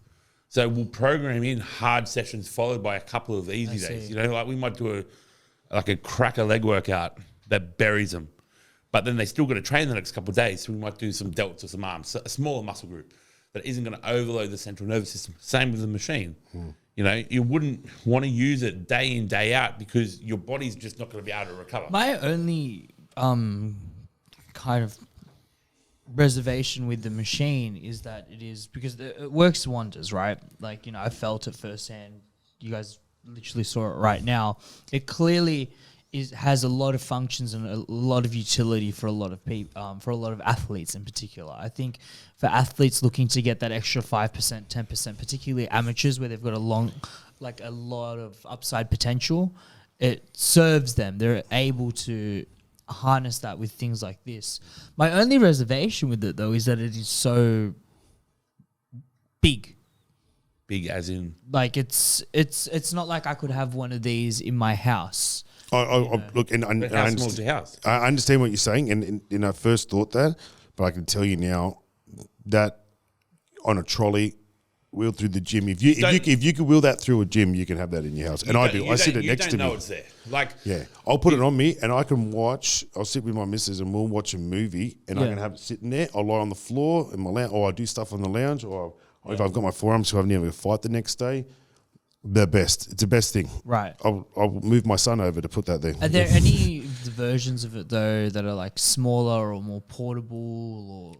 They do range, but you don't get the rehab aspect out of it. Right. There's another brand, I don't even know what they're I can't called. remember. It's half as powerful. Right. As it is. Okay. It doesn't do. So what as you this does. reduce the size, then you get less efficiency. Well, you can drive your Toyota Corolla around the block, yeah? Yeah. Or you can drive your Lambo. Yeah. They're different, but they do the same thing. Yeah. You know what I mean? So that's in terms of how are you going to really use it. If you want to use it for the way that this machine needs to be used and what it does, you can't compare it to anything else. Yeah. If you want to take small aspects. Yeah, well, I'm thinking, like, for example, let's go back to that anecdote of the person with the drop foot, right? Like, if they could have, that machine just kind of that tabs along with them. If you want to use it for drop foot, you have to use this machine. Right. The machine's the newbie for that aspect of it. You've got to have the DC current. You've got to mimic the signal from the brain. You're going to chuck a TENS machine on that's not all that's going to do is stimulate blood to that area. It's not going to do anything neurological. Right. So for most bang for buck. I definitely. Yeah. Yeah. Well, there's no bang for buck that's relative too, but there's no comparison. I've seen people have messaged me. I'm doing the same thing as you're doing. They've got a TENS machine wrapped up around their leg. What is it? The TENS machines they use at physiotherapies. The TENS machines. They put like a little buzz. Yeah. It's like just a little current little machine. It's based on AC current. All it does is stimulate blood flow. Yeah. Right. And that was the biggest comparison. Just the same as it's like a TENS machine. Well, it's not. Yeah, no, there's definitely a lot of power surging through that thing. 100%. Yeah. So how accessible is it here in Australia now? For us, you can get it whenever you want. Right. No, so this is where Do we have more water, by the way? Yeah, that'd be good. thank you. So this is where Adam came. This is where we started speaking a lot more. Yeah. Was when Adam got the machine. He brought it to me. Basically, everyone that has a machine in the country, I've trained them on. So Adam came and told me, "Hey, I've just got a couple."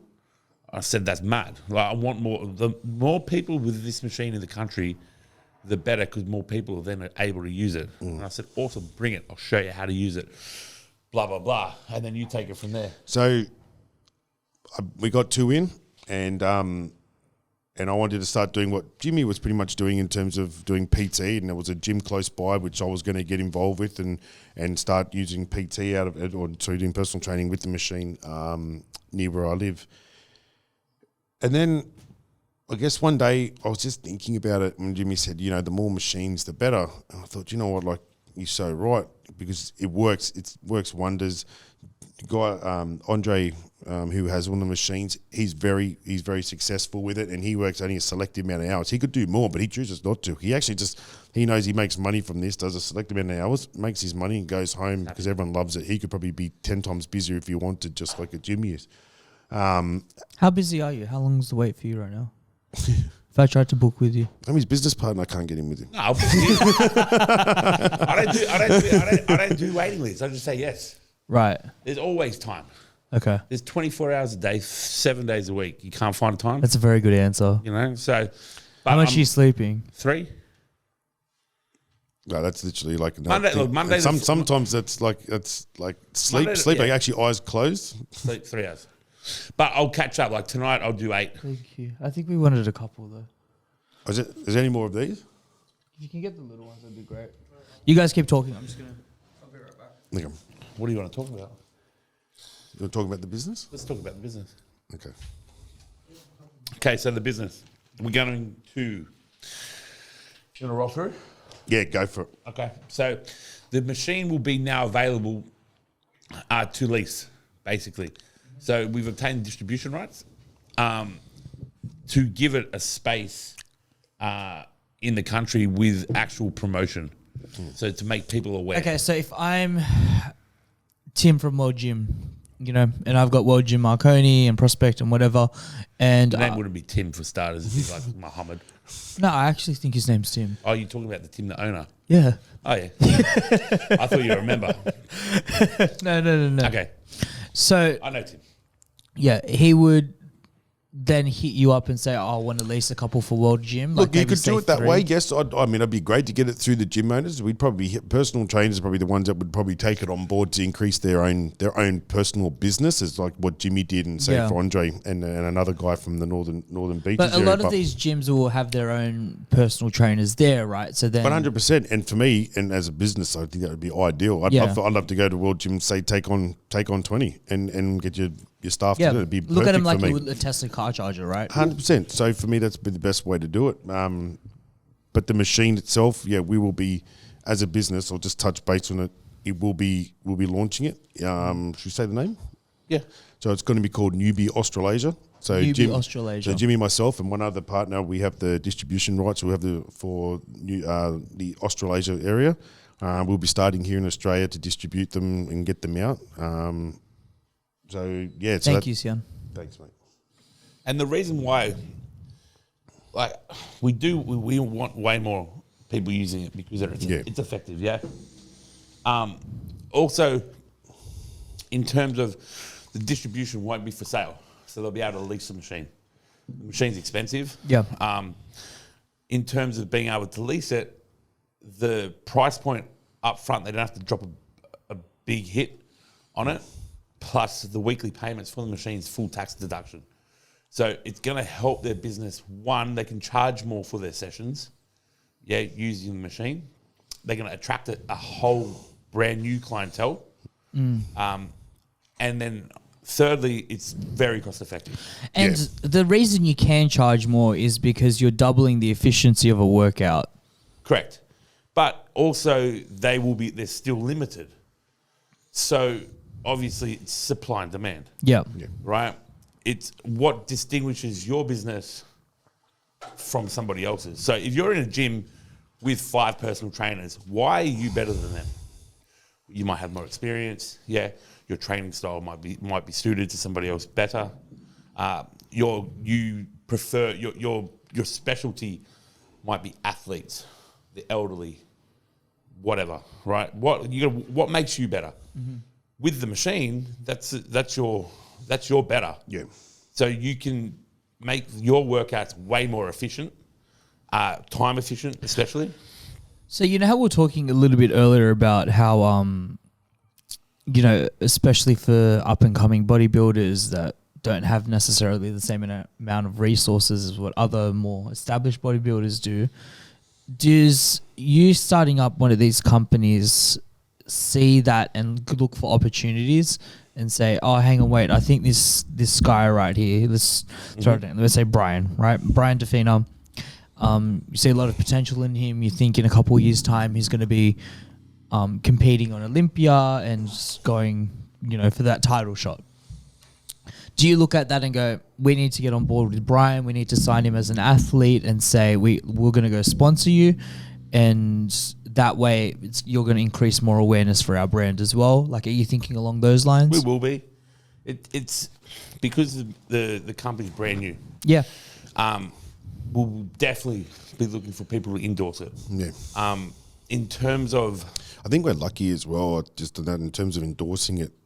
Like Jimmy, especially, if we were to go on Instagram, I could find a number of high profile people that are already using it overseas. I could, Yeah, of course. So it's quite amazing who is currently using it. Yeah. In the industry. And I was lucky in terms of when I first got it that I had an existing clientele. Mm-hmm. So I could use it on my existing clientele to produce feedback. Of course, you guys have both been, centerpieces of the community for a very long time, whether that be on the competitive stage or with the businesses with Peptides, and you're just very well known and very well established in the community. So I don't think that's going to be an issue for you guys at all. People are going to see that you guys deliver results and deliver trust. I just think maybe more so from a marketing standpoint, I'm thinking if you have people that are on the come up and are athletes that do use it, it lowers it from being the business owners pushing the products to being actual competitors using the product. Yeah. That's why the CEO of Nike isn't there wearing the shoes. It's Cristiano Ronaldo, right? Like, we all can understand what's really going on here. The messaging behind it is, if you want to play like Ronaldo, you wear Ronaldo's shoes. But see, I do things like that as well. Like, you spoke to Jess. Mm-hmm. So I'll train Jess at least once a month, and I'll bring her in. Because one, I think she will be good. She's on one of our YouTube. So big shout out to Jessica Robinson. I know she's thinking about starting YouTube. I've been trying to tell her, go, do it. Like, she will be good. So, and I know she has a following. So I'll bring her in on a session once a fortnight, once a month, whenever she'll hit me up to promote the machine to an audience that would not usually follow me. Yeah. Do you know what I mean? So like 22-year-old bikini girls aren't going to look at a meathead and watch them train because that's not what they're trying to do. Exactly. That's They're exactly looking right. at her. What does she do? How does she improve her physique, etc. So along those lines, 100%. And that's what we're trying to do with the YouTube videos as well, is hit people that have a following who people can relate to and say, oh, fuck, I'm like that guy. That's why we have, like we said, we have so many power lifters. We've got the, weight lifters, power lifters, a pro boxer, and all that just covers all different bases. Yeah, I didn't realize how widespread the potential utility for something like this is. I thought it was I just thought it was for bodybuilders. And See, I didn't bring it in for bodybuilders. Yeah. I already had that market. Like, I've got that market. They're good. So my clientele is full of them. I brought it in for the guy who busted his ass 30 years building a building company on the tools, who has now taken himself off the tools, has more time, energy, and wants to get back to training like he did when he was 25, but his body's fucked from being on the tools for 20 years. Now him, with his money, can come and use the machine and train like a 25-year-old again. That's the ones who I brought it in for, not the bodybuilders. Can you clip that? And I think, why is like you was saying, like a dollar value, right? Like, you don't charge as a normal PT session. It is worth what you get from the machine. It is worth more. So I don't look at myself as a PT. I just run a business. Yeah. The training is the business, but like I have no emotional attachment to my clients because it's just, okay, this is the result that you want. Yeah. Mad. Like, and that's my job, to get you the result that you want, to train like this, to improve that, to fix this. With the problem we've had, and I haven't marketed the machine yet because what was the point? If I'm the only one with the machine, why should I encourage other people to go and get the machine when they can just come to me and I do what I do, right, and do it the best? Now we can advertise, hey, if you guys start using this with your clients, they're going to get better. Yeah. I'm still shocked that I don't get more bodybuilders. Have there been studies on this? Have there been scientific? They just released one. About a fortnight ago. Yeah. It was quite a comprehensive, in-depth one on hypertrophy training. It was really interesting. Like I said, if you touch on little bases on it, but if you want to put the link up on that, it's a really interesting read. It really is. Well, the findings on what they did with this machine was really, really interesting. Yeah, and I think we're just on the precipice of it, right? Like, there's so much untapped potential, so much, Oh, definitely. so much we're leaving on the table. Yeah, so I'm still surprised that more amateur bodybuilders have not come and hit me up during prep, off season, for weekly and Well, I fortnightly bet you they'll sessions. be listening out now, guys. If you haven't taken the hints already, if you want to compete and you want to fucking win, No, I tell you why. this is where bitters are bred. Come on, The majority of them. show him your calves. Show them your calves again. They send them my calves.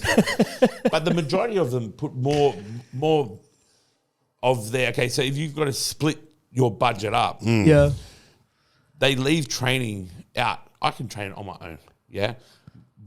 My drugs are going to do this. My coach is going to make me look like this. yeah, Yeah, but they don't actually go, fuck, if I train harder, yeah. I can make all this work better. Yeah, and I think that's a natural human tendency. I think we generally want everything else around us to be nice to kind of avoid the thing that they train hard too. Yeah, but they want to think that they don't need to focus on this one aspect, which is the core part of it. I do it. I do it with podcasting sometimes. I'll spend my time editing thumbnails and editing clips and, thinking about the next studio set and having conversations with him about this and that. And it's like, no, the real substance and the real value that you can provide is doing the gritty work, doing the weightlifting, or in this case, doing the research, finding the right people. Like, that's really what it is. And they all believe that they train hard. Of course, everyone But they thinks they train hard. don't. not me, bro. I'm built different. They don't.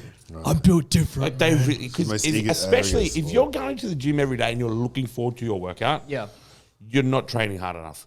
If you're training more than 2 or 3 days in a row and you're not fucking itching for a day off, Yeah. you're not training hard enough at all. Like, I don't care how much you love it. Like the majority, if I've trained proper, after 2 days, I'm like, fuck man, I'm having a day off because I need that day off because I can't train like that no more. If those guys that are going in day after day, I train hard, I'm grinding, fucking bullets, shut up, you're not. You're just not. You're training well, but you could train way harder. But what about the love of the grind? What about? But they're not grinding. They're only going to the gym. It's not really a grind, to be fair. The gym's a hobby. You should enjoy it. But you should be there, like, doing work. If you're enjoying your training, you're not training hard enough. Like, legit. Like, training should be fun. But if you're going there and you're doing it for a job, you can't enjoy it all the time. Right. I'd fucking enjoy it way more than going to a normal job. Yeah. But still, there's still going to come with some shit. When it comes to the actual reps, when it comes to the actual sets, it needs to suck. Mm-hmm. Yeah, that's interesting. I've heard so many different takes on that mentality. Do you know what I mean? I messaged you after the other dude was on. Yeah. And I said, fuck, if I'm training 5 days a week, I don't want to train at least 3. Once I'm in it and I'm there, I'm training, I love it. Like, I do love it. Yeah, but I I'd choose the couch. I get it. Fucking at least 60% of the then you've time. got people like, and we're talking about anomalies here and 1%ers again, right? But you've got people like Floyd Mayweather that, in his 50s is still boxing and is still, running and still training hard. Like, I think people like him just love boxing because he doesn't know what else to do with his life. Yeah, but I would too if I was taking $100 million. But still, you don't think he'd get up sometimes and go, I don't really want to run today?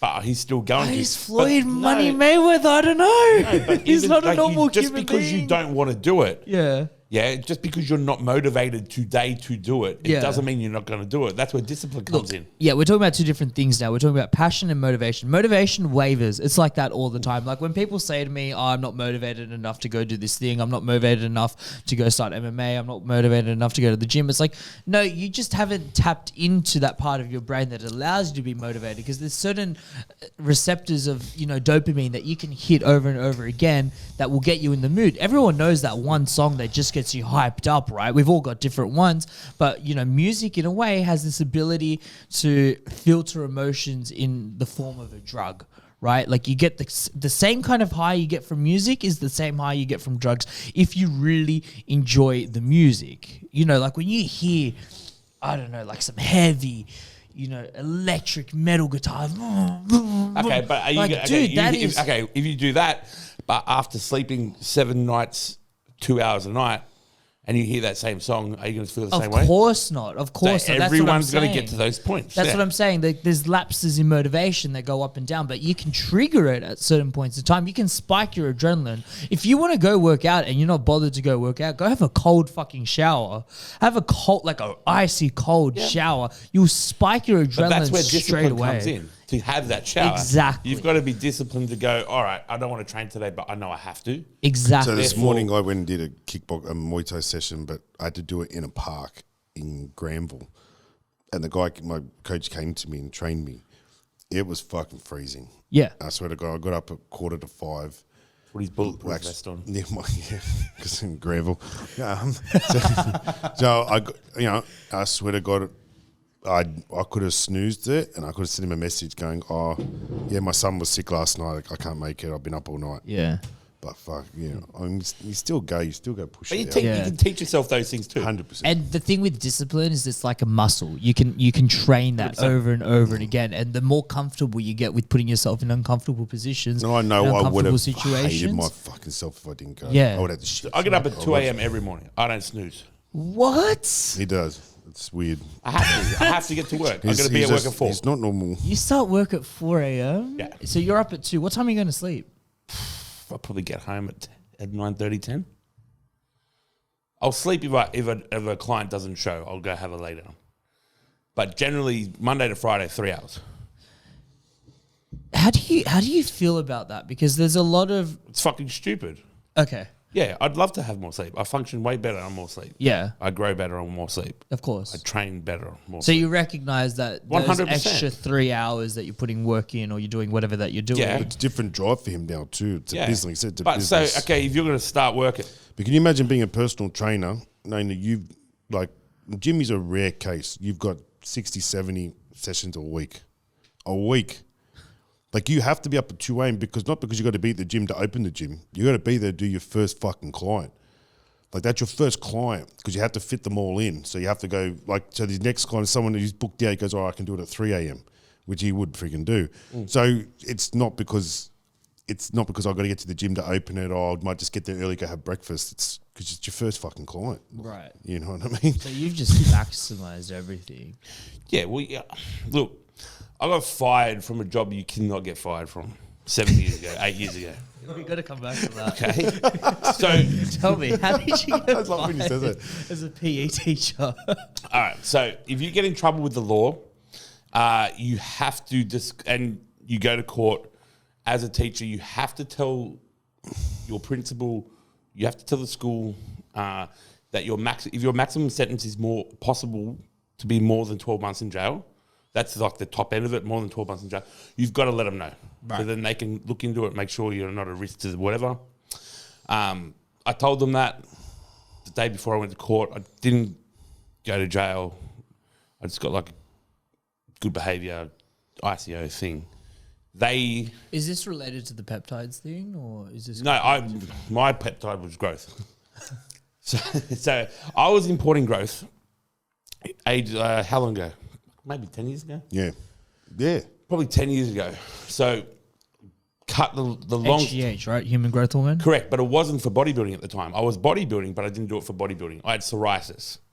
So, and anyone who knows how fucked up psoriasis is, they can attest, but imagine how people get psoriasis on the inside of their elbows, behind their knees. Yeah, my brother gets it on his... Okay, so you know what it looks like? Yeah. Imagine it from the below your knees all the way up through your genitalia to your neck. Whoa. Okay, so that was me. That's heavy. I was going to the doctor every week to try and get rid of it for over a year. Nothing. Then eventually I was hospitalized because it got infected. While I was in hospital, I sat down and asked the doctor, what is it? Like, what is this shit?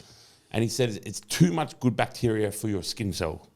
That's what psoriasis is, in a nutshell. I said, cool, okay. He left. And I was like, growth hormone increases hair, nail, skin cells. So I'm like, if I produce more skin cells, it'll combat too much good bacteria and it might go away. So I'm like, okay. So I went and This found... sounds like such bro science. Can I fucking just say? oath, right? It is the bro. This is the bro, right? It's the name of this whole episode, so just bro science. I went, okay, so I thought, okay, sweet. And I was bodybuilding at the time, so I knew where to get it from. But as well, I was school teaching at the time. School teachers made $1,000 a week. Growth hormone was sitting at about $1,500. Yeah. A lot, right? So I got out of hospital, and every week for the past year, the psoriasis was getting worse. Worse, spreading worse. Was it painful? Yeah, itchy, painful, like uncomfortable, embarrassing, like everything. I got a box of growth, used the prescribed amount that I looked for online, way, and for that 3 weeks, it didn't get worse, but it didn't get better. But it didn't get worse. Had you used growth? No. So, because I was bodybuilding, but like we spoke about before, how expensive it is, you've got to pick and choose your tools. Right. It didn't get worse though. So I was like, fuck, mate, I'm going to buy it again and I'm going to double the dose. I doubled it. It started getting better. Really? Yeah. But then now I'm in a predicament. I'm like, I'm a school teacher, not making that much money, and I need this that I can't afford. So I found a way to get it imported cheap. Did that for a while, for a long time, until I got in trouble for it. But over that course of the time that I was doing it, it went away. My whole psoriasis gone. So there's Was there any like scar tissue or anything like that? Nah, I'm all right. Nothing. No, because I made a point to not scratch it, itch, and Right. whatever. And then I was using Solarium at the same time. So anyway, so it got better. Then I got in trouble. And then the school took it upon How'd themselves. they get you? I'll play the fifth. I wasn't selling it. I didn't want to sell it, but the boys around me knew that I was getting it. Right. Someone asked me for it who some people didn't really want to associate with. They got the shits and then they ratted when they got in trouble. Okay. And then it come back on me. So they found it on me. I didn't try to hide it at the time. I was doing it through fucking PayPal on my emails. Like and this is why I didn't get in that much of trouble, because it wasn't this fucking Escobar type elaborate scheme. Yeah, I get it. You weren't buying 10 kilos of Coke. You're just getting a bit of... And I wasn't trying to... there was no concealment. It was literally in my email, through my PayPal. You know what I mean? So it was... in that case, can you plead that you just didn't know? No, I fucking knew, but... I know that you knew, but it was for personal use. Yeah. You know, so then the quantity that they looked at was like, how's it for personal use? And then I was like, well, it was. And then they used the bodybuilding thing. Right. So anyway, school took it upon themselves to fire me because I was at risk of selling it to the students, even though my charge was for personal use, importation for personal use. But that's how I got fired from teaching. And then I moved into training. How did that reality feel when it set upon you? In terms of... Well, you know, you're working a very stable, consistent job as a PDHPE teacher. You know, I'm sure at some points in time you enjoyed it. And no, I enjoyed the whole thing. So how did it feel once you kind of woke up one day and you're like, fuck, like I'm not a teacher anymore? Well, during the investigation, the school's investigation, I was suspended with pay. Right. So, and that was like for 6 months. Yeah. It took them to investigate. During that time, before that, I was already part-time training people before and after work, just 2 and 2, like maybe 6-7 sessions a week, something like that. So I went straight from the next day being walked off to school, and then I just put myself in the gym. So I could have gone to the beach for 6 months on full pay and chill out, but I thought, no, I'm going to put myself into the training just in case because I was for sure not going anywhere. I was like, fuck, how can they find me for that? Like, it had nothing to do with teaching the kids like at all. But then, so by the time that they then sent me the letter going, okay, well, you're dismissed, I was already making what I was making as a teacher. So I was like, okay, cool. And then I was going to fight them unfair dismissal, which I would have won. But then I was like, I was actually sitting outside the court, and then the principal who said, like, they got my back to look after me, walked in with the team to get rid of me. And I was like, well, fuck, if they don't want me, and then I'm training all these people who want me. Yeah. Why am I trying to fight to be somewhere where I'm not wanted? Yeah. So I just made sure that I'd incur no legal fees by just walking out before the trial, and I left. Never looked back? No, I just looked down. But that's like that. So that's where that drive comes from getting up early, because I'm like, well, fuck, everything can be taken like that. Yeah. So who am I to say I'm too busy or no, I don't have enough time?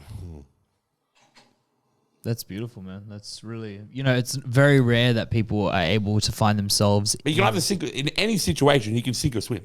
Yeah. See, but it's your choice. But it's very rare that you find people in a position where not only do they love the work that they do, but it literally they're able to sustain a very good lifestyle from it. You know what I mean? Like we're all familiar with the notion of a struggling artist or a struggling musician that's just trying to break out. The fact that you've been able to put yourself in a position in the face of adversity where you're able to wake up in the morning at 2:00 in the morning and be excited for the day. And of course, I'm not always excited. I know. It's just it's consistency, isn't it? But it's the fact that you can do that and you can live like a life like that. I find so rewarding because for myself, I was never interested in the traditional route. I was never interested in going to university and becoming, getting a degree in finance and then going to become a stockbroker or a mortgage broker or a financial advisor, whatever case that was. It wasn't me. It wasn't who I was. And I know how daunting it is for especially younger people that are just getting out of high school and just getting out of university, how daunting it is to go out into the real world and go, fuck, what do I do now? And to hear these stories of the two of you to, be able to create this really successful environment, successful business and continue to thrive and not necessarily go down the traditional routes, or in your case, go down the traditional routes and then fall out of it. You don't have to go to uni and get a bachelor's in commerce to be successful. There's so many avenues and there's so many ways to do it. And you guys are walking testaments to that. So I commend you. But it's honestly. It's not as hard as people make out. You just got to work. You got to hustle for it. It's hard. And hustling it should be fun. Exactly. It's not that. But the whole time when I start is like, you can't do these many hours. So when I first went from teaching into PT, I was what people thought was doing a lot of hours, which was just more than usual. Yeah. So they were like, you can't work that many hours, or it's not sustainable. Blah blah blah. So that kind of gives you a bit of a kick too. How do you balance a personal life with that? I think I balance it pretty well. Like I'm lucky. My wife works. She's an accountant. Mm-hmm. She works at a hospital, so her days are long too. She got a good work ethic as well. So like she'll go to work normal time, get home. She'll probably get home 6-7 o'clock, and then I'm getting home in maybe an hour and a half after that. But I just make sure when we're together, we're doing stuff. It's not like just kicking back, doing nothing. So like I'll go home tonight, and the last thing I want to do tonight after this week is do anything. I used to think I worked hard. Fucking hell. Adam, how do you work next to this? This is crazy. Like this must be some motivating and driving for you to have, someone. And I'm sure, no discredit to you, I'm sure you work very hard as well. But Jimmy, you are one of one. No, but I'm not one of one because there's others. And it is as well. Like going into business, I know Jimmy works hard, and we're good, and we're mates, and we have a product we want to move, and like and there's another guy that's also obviously involved with us, but the three of us, we work really well together. We all contribute different aspects to the business, and we all work hard. Yeah, so like attracts like. Like I'm up early, yeah, but he's up early. Adam's up at 5 training. But plus as well, I don't have a kid. I haven't got a family yet. Right. I've got a wife. That's all. So I think with Adam getting up at 5, which is still such a huge commitment. Like then balancing a kid. Let's not. That to me is harder than what I do. I just rock up and just train someone one-on-one.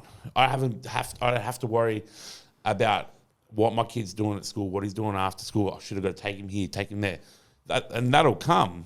But to me, that's harder work than what I do. What I do is a piece of piss to me. It's not hard at all. It's just clock in and go. Juggling a family to me is harder, I think. Can you attest to that, Adam? Do you think it's harder with the family? It's very different from what I used to do. But my working day, I'm up at 5. I'll go train. I do what I have to do. And look, my business is based around gyms. And that's how I make most of my money and the business has grown. So with the peptide business, we still own it. My dad owns the business. So for me, whereabouts is it based now? It's actually it's online. Okay, what's it called? Because it's called ICB. It's ICB. Called, .institute. So www.icb.institute. Cool. So the way we do it, because we do blood work, we do scripts, we do you speak to a doctor and all that sort of stuff. It's all done professionally. It's actually been a blessing. We don't need anywhere because of COVID. No doctor wants to see you. Everything's done via FaceTime, phone call, or Skype. That's it. Yeah. You can get a script. I had a doctor's appointment through email once. I was like, this is the most pointless thing I've ever done. Which has been a blessing for us. I don't need anybody anywhere. But for me to get more people coming in, I promote in gyms. I go to different places, different gyms, different health areas, and that's how we bring a lot of our business into the business. So You know, like I'm in and out of gyms all day, seeing people. I train different places. They come to me because they want to know like they got injuries, all that sort of stuff. And I'll drive back, take my kid to fight gym. He does his thing, or to soccer, whatever. And then I'll drop him home. He eats with the family. They go back out. I'll go back out to the gym. Wow. About 9:30. See different guys, do blood work, get their registration forms, send them off to my dad, do some emails, chat to new guys about different opportunities. We're that's doing the YouTube level. stuff. That's the level of efficiency and energy you can only achieve when you're physically fit. You couldn't be physically unfit and do all of that. You couldn't. You physically couldn't. Like you'd get too drained. You get too tired. You get too out of breath. Like it just wouldn't it's work. also And what if you you eat as well. Yeah, like, true. Oh, yeah, that's the other thing with our belt I was going to touch on. We all talked about PEDs and we're talking about little bits and pieces that keep you looking like. If you saw, like, Jimmy's more definitely committed. I'm committed, but what we eat on a Monday to Friday, like I don't deviate. Like now I'm a lot better than what I used to be, but we don't deviate. So in terms of nutrition, food, like Jimmy eats more than what I do, but in terms of we get it from the same place, but we don't deviate. Monday to Friday, everyone goes, I'm just going to pull into a Porter's, I'll get this, I'll get a burger, whatever, may be, because we don't deviate off our but program. in saying that, and where you said before, how does it impact your personal life? Like when we go out proper. Yeah. So it's not like, okay, we don't deviate. We went to the city, I went to the city, we had 6 heads, with the family, it was like 2 weekends ago for Vivid. $1,400 later, it's just a family. It's like you're ordering everything, or we've been out together and we'll order food. Yeah. Entree, main. Like, should we get another burger? Like, yeah, right. He gets another burger. We'll get another whatever What's the it may. amount of burgers you've had in one sitting? It's not so much burgers, Really? it's made out of food. I've done You've done something ridiculous, wasn't it? I've done some shit back in the day. Yeah. It would have been. How many burgers? Most amount of burgers you've ever had in one sitting? Was that overseas? Was that here? No, I've done here. I can't remember if it was. I know I've done 10 big Norms from Portos once. I was sick as fuck afterwards. I was cooked. That was not a good time. But I'll regularly go out and get 6. Like a step. Yeah, I've done post comp. So we've been to restaurants. We'll do entree, main, entree, dessert. No, Wow. but no. We've got a joke. Me and my missus got a joke that we'll turn a fine dining restaurant into a buffet. So if they come out with small plates, that's fine because it's good because they taste well. They taste unreal, but we'll just order a shit ton of them. So it's not some now I've Restaurant owners must see you walk in and go, oh yeah. You know how many times, and this really fucking confuses me, to my wit's end. How many times the waiter or the waitress will say, "I think you've ordered enough." Will they? Yeah, and I'm not at least a dozen times. To the first half dozen times, I used to get the shits where I got the shits at it. Now I'm just like, whatever, my missus can deal with it. You see someone will go, that's for 2. And you're looking and go, does it look like I'm... Does it look like I'm... They have cut me off. They've cut You don't want off my money. and said, I think that's too much. And I'm like, no. But that's bad. I get it because 90% of the customers aren't ordering the way that you would be as well. But if I'm the restaurant owner, 90% and of I'm people hearing aren't that my spending. staff, I'd be pissed off. I'd be pissed off as the restaurant owner. Like, no, let the man eat. Yeah. Let the man eat. He's paying for it. Yeah, Let him eat it. 100%. And We've got that's- takeaway boxes. Yeah. It's fine. Give him That's what free confuses me, Diet yeah. Coke as he's ordering. That's what confuses me. I'm like, fuck, are you allergic to money? Okay. Adam, most amount of burgers you've ever had? Oh, definitely not like that. Like me, it's been 6 or 7. Yeah. Actually, and I think the time I did it, I was sitting we went down to a competition in Cronulla, an IFBB comp, and they had no food there. We were waiting in line too long. And me, Ivan, and Andre, and I think Jono Milne. Yeah. Yeah, the 4 of us, we went somewhere down the road, and between the 4 of us, I think it was nearly 30 burgers. So I had 6 or 7, but that was with I'm talking about these guys are bigger than me. Like Jono, when I used to teach, It's hilarious. when I used to teach, 30 and I was fucking still burgers. competing, Something and ridiculous. I was trying to get big. I used to go every Friday. We had Macca's across the road. I'd just call it. I'd go get a lobster lunch. Yeah. That was because the cheeseburgers were $2. 10 cheeseburgers is a $20 note. Lobster.